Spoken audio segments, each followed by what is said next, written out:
Kerala state service pensioners union Muthalamada unit സമ്മേളനം നടത്തി. മുതലമട ഗ്രാമപഞ്ചായത്ത് പ്രസിഡന്റ് തിരുചന്ദ്രൻ സമ്മേളനം ഉദ്ഘാടനം ചെയ്തു. യൂണിറ്റ് പ്രസിഡന്റ് ആറുമുഖൻ അധ്യക്ഷത വഹിച്ചു.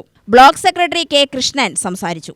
ഈ സമ്മേളനത്തിൻ്റെ പ്രാതിനിധ്യം എന്ന് പറയുന്നത് സംഘടനയുടെ പ്രധാനപ്പെട്ട അവകാശങ്ങൾ നേടിയെടുക്കുന്നതും പെൻഷൻകാരെ ഒത്തൊരുമിച്ച് കൊണ്ടുപോകുന്നതും ഈ സംഘടനയുടെ പ്രത്യേകതയാണ്. കഴിഞ്ഞ കാലഘട്ടങ്ങളിൽ ഈ സംഘടന നിരവധി പോരാട്ടങ്ങളും സമരങ്ങളും നടത്തിയ ഒരു സംഘടനയാണ്. മറ്റേത് സംഘടനയെക്കാളും തന്നെ സമരരംഗത്ത് വളരെ സജീവമാണ്.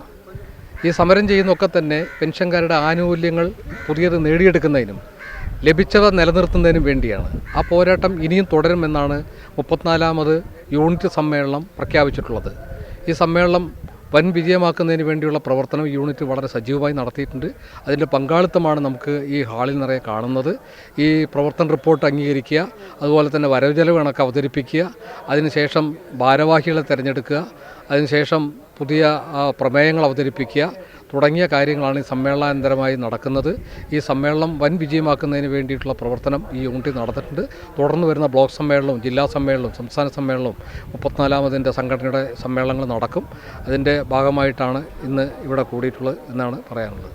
സി പഴനിമല, കെ വിജയൻ, രാമചന്ദ്രൻ, കലാധരൻ, ഷെയ്ഖ് മുസ്തഫ, രാധാമണി എന്നിവരും പ്രസംഗിച്ചു. ട്രാക്ക് നവീകരണത്തിന്റെ ഭാഗമായി പാലക്കാട് പൊള്ളാച്ചി റൂട്ടിൽ നിർത്തലാക്കിയ പാസഞ്ചർ ട്രെയിൻ പുനഃസ്ഥാപിക്കണമെന്ന് യോഗം ആവശ്യപ്പെട്ടു.